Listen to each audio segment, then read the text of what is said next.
मंत्री लोकसभा पहुंच चुके हैं अपना बयान पढ़ने। लद्दाख की सीमा के समीप भारी संख्या में शस्त्र बल तथा गोला बारूद आदि इकट्ठा कर लिया गया है। चीन द्वारा एलएसी के पास कई बार ट्रांसग्रेशन का प्रयास भी किया गया था। हमारी सशस्त्र सेनाओं ने उन सभी प्रयासों के दृष्टिगत उपयुक्त जवाबी कार्रवाई की थी। अध्यक्ष महोदय, राष्ट्र के साथ इस सदन ने भी उन वीर भारतीय सैनिकों को श्रद्धांजलि दी थी जिन्होंने भारत की सीमा की रक्षा करते हुए अपना बलिदान दिया था। आज मैं इस सदन को कुछ और महत्वपूर्ण डेवलपमेंट्स के बारे में जानकारी देना चाहता हूं। अध्यक्ष महोदय, पिछले वर्ष सितंबर से दोनों पक्षों ने एक दूसरे के साथ मिलिट्री एंड डिप्लोमेटिक चैनल्स द्वारा संवाद स्थापित कर रखा है। हमारा यह लक्ष्य है कि एलएसी पर डिसएंगेजमेंट तथा यथास्थिति यानी स्टेटस को हो जाए ताकि पीस एंड ट्रैंक्विलिटी पुनः स्थापित हो सके। मैं संक्षेप में वहां की ग्राउंड सिचुएशन के बारे में सदन को दोबारा अवगत कराना चाहता हूं। सदन को ज्ञात है कि चीन ने अनधिकृत तरीके से लद्दाख केंद्र शासित प्रदेश के लगभग 38,000 स्क्वायर किलोमीटर पर 1962 के संघर्ष के समय से कब्जा बना लिया है। इसके अतिरिक्त पाकिस्तान ने अनधिकृत तरीके से पाक ऑक्युपाइड कश्मीर में भारत की लगभग 5,180 स्क्वायर किलोमीटर भूमि तथा चीनो पाकिस्तान बाउंड्री एग्रीमेंट 1963 के तहत चीन को दे दिया है। इस प्रकार चीन का 43,000 स्क्वायर किलोमीटर से ज्यादा भारत भूमि पर अनधिकृत कब्जा है। चीन पूर्वी क्षेत्रों में भी अरुणाचल प्रदेश की सीमा पर भी कई वर्ग किलोमीटर भूमि को अपना बताता है। भारत ने इन अनजस्टिफाइड क्लेम तथा अनधिकृत कब्जे को कभी भी स्वीकार नहीं किया है। और अध्यक्ष महोदय, मैं सदन को यह भी बताना चाहता हूं कि भारत ने चीन को हमेशा यह कहा है कि बाइलेटरल रिलेशन दोनों पक्षों के प्रयास से ही विकसित हो सकते हैं। साथ साथ ही सीमा के प्रश्न को भी बातचीत के जरिए ही हल किया जा सकता है। परंतु एलएसी पर पीस एंड ट्रैंक्विलिटी में किसी प्रकार की प्रतिकूल स्थिति का हमारी बाइलेटरल टाइज पर बुरा असर पड़ता है। इससे चीन भी अच्छी तरह से अवगत है। कई हाई लेवल ज्वाइंट स्टेटमेंट में भी यह जिक्र किया गया है कि एलएसी तथा सीमाओं पर पीस एंड ट्रैंक्विलिटी कायम रखना बाइलेटरल रिलेशन के लिए यह अत्यंत आवश्यक है। अध्यक्ष महोदय, पिछले वर्ष से चीन के द्वारा उठाए गए कदमों के कारण पीस एंड ट्रैंक्विलिटी पर प्रतिकूल असर पड़ा है। इसके फलस्वरूप चीन और भारत के संबंधों पर भी प्रभाव पड़ा है। उच्च स्तर पर चीन के साथ कई बार बातचीत के दौरान, जिसमें मेरे द्वारा चीनी रक्षा मंत्री के साथ पिछले सितंबर की बैठक और मेरे सहयोगी विदेश मंत्री श्री जयशंकर जी की चीनी विदेश मंत्री के साथ तथा एनएसए श्री अजीत डोभाल की अपने चीनी काउंटर पार्ट के साथ बातचीत भी शामिल है।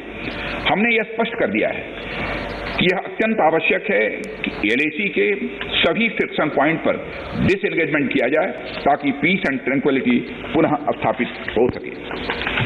अध्यक्ष महोदय, पिछले वर्ष मैंने इस सदन को अवगत कराया था कि एलएसी के आसपास ईस्टर्न लद्दाख में कई फ्रिक्शन एरियाज बन गए हैं।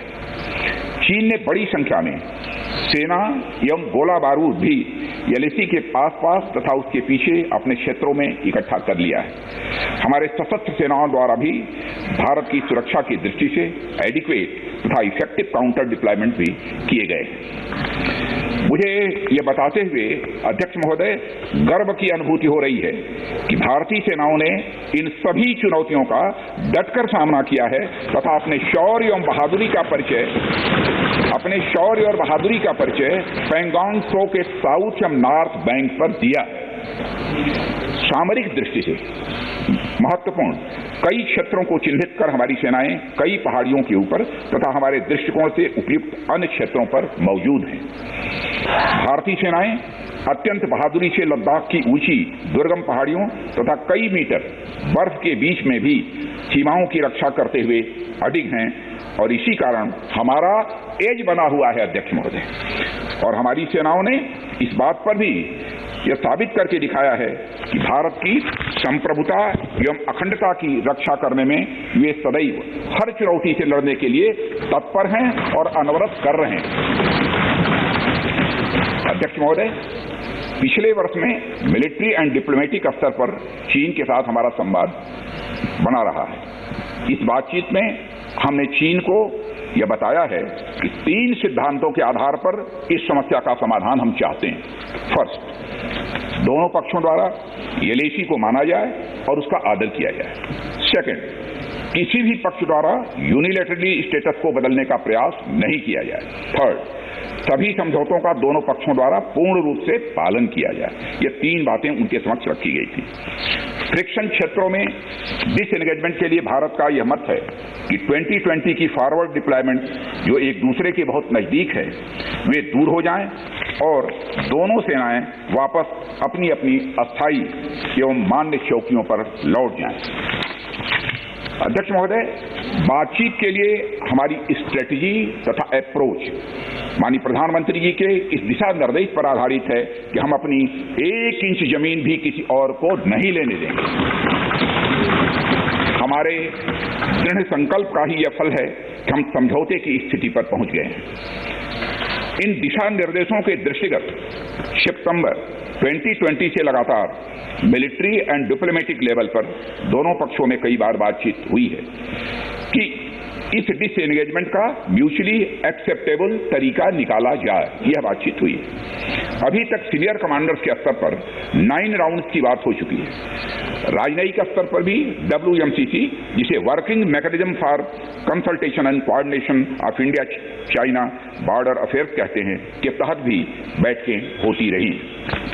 माननीय सभापति महोदय, अध्यक्ष महोदय, मुझे सदन को यह बताते हुए खुशी हो रही है कि हमारे इस अप्रोच तथा सस्टेन्ड टॉक्स के फलस्वरूप चीन के साथ पैंगोंग लेक के नॉर्थ एवं साउथ बैंक पर डिसएंगेजमेंट का समझौता हो गया है और इस बात पर भी सहमति हो गई है। और अध्यक्ष महोदय, इस बात पर भी सहमति हो गई है कि पैंगोंग लेक से पूर्ण डिसएंगेजमेंट के 48 घंटे के अंदर सीनियर कमांडर्स स्तर की बातचीत हो ताकि बचे हुए मुद्दों पर भी हल निकाला जा सके। अध्यक्ष महोदय, पैंगोंग लेक एरिया में चीन के साथ डिसएंगेजमेंट का जो समझौता हुआ है, उसके अनुसार दोनों पक्ष फॉरवर्ड डिप्लॉयमेंट को फेज, कोऑर्डिनेटेड और वेरीफाइड मैनर में हटाएंगे। चीन अपनी सेना की टुकड़ियों को नॉर्थ बैंक में फिंगर 8 के पूरब की दिशा की तरफ रखेगा। मैं फिर से दोहराना चाहता हूं अध्यक्ष महोदय, चीन अपनी सेना की टुकड़ियों को नॉर्थ बैंक में फिंगर 8 के पूरब की दिशा में की तरफ रखेगा। आप रुक जाइए, मैं बताता हूं, रुक जाइए। माननीय सर, प्लीज बताएंगे माननीय राजनाथ सिंह जी, रिपोर्ट में नहीं जाना।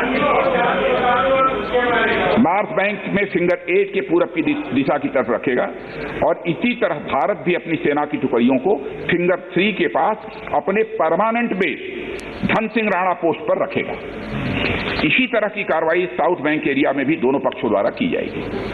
ये कदम आपसी समझौते के तहत बढ़ाए जाएंगे तथा जो भी निर्णय आदि दोनों पक्षों द्वारा अप्रैल 2020 से नॉर्थ एंड साउथ बैंक पर किया गया है, उन्हें हटा दिया जाएगा और पुरानी स्थिति बना दी जाएगी। अध्यक्ष महोदय, यह भी तय हुआ है कि दोनों पक्ष नॉर्थ बैंक पर अपनी सेना की गतिविधियां, जिसमें परंपरागत स्थानों की पेट्रोलिंग भी सम्मिलित है, को अस्थायी रूप से स्थगित रखेंगे। पेट्रोलिंग तभी शुरू की जाएगी जब सेना एवं राजनयिक स्तर पर आगे बातचीत करके समझौता बनेगा और इस समझौते पर कार्रवाई कल से नॉर्थ एंड साउथ बैंक पर प्रारंभ हो गई है। और अध्यक्ष महोदय, सदन को इस बात की भी मैं जानकारी देना चाहता हूं कि मेरी अभी तक की जानकारी, मैंने स्टेटमेंट देने के लिए जब मैं सदन में आ रहा था तब तक की जो जानकारी है, मेरी अभी तक की जानकारी के अनुसार जो समझौता हुआ है उसका क्रियान्वयन अभी तक, मैं फिर से दोहरा, अभी तक ठीक तरीके से हो रहा है। अभी तक दोनों तरफ से सारी बख्तरबंद गाड़ियां अपने परमानेंट बेस पर वापस जा चुकी हैं, ये हमको जानकारी मिली। अध्यक्ष महोदय, मैं इस सदन को आश्वस्त करना चाहता हूं कि इस बातचीत में हमने कुछ भी खोया नहीं। और आगे की बात नहीं बोलना चाहूंगा अध्यक्ष महोदय, आगे की बात नहीं बोलना चाहता। मैं फिर से बात दोहरा आज की मैं इस आपका कोई दर्ज नहीं हो चिंता रहा। मत करिए, ज्यादा चिंता है। मैं इस सदन को पुनः आश्वस्त करना चाहता हूं कि इस बातचीत में हमने कुछ भी खोया नहीं। मैं सदन को यह भी जानकारी देना चाहता हूं कि अभी भी एलएसी पर डिप्लॉयमेंट तथा पेट्रोलिंग के बारे में कुछ आउटस्टैंडिंग इश्यूज बचे हैं। इन पर हमारा ध्यान आगे की बातचीत में रहेगा। दोनों पक्ष इस बात पर सहमत हैं कि बाइलेटरल एग्रीमेंट्स तथा प्रोटोकॉल के तहत पूर्ण डिसएंगेजमेंट जल्द से जल्द कर लिया जाए, यह सहमति बनी है। अब तक की बातचीत के बाद चीन भी देश की संप्रभुता की रक्षा के हमारे संकल्प से अवगत है। हमारी अपेक्षा है कि चीन द्वारा हमारे साथ मिलकर बचे हुए मुद्दों को हल करने का पूरी गंभीरता से प्रयास किया जाएगा। अध्यक्ष महोदय, मैं इस सदन से आग्रह करना चाहता हूं कि मेरे साथ संपूर्ण सदन हमारी आर्म्ड फोर्सेज की इन विषम एवं भीषण बर्फबारी की परिस्थितियों में भी शौर्य एवं वीरता के प्रदर्शन की भूरी प्रशंसा की जानी चाहिए।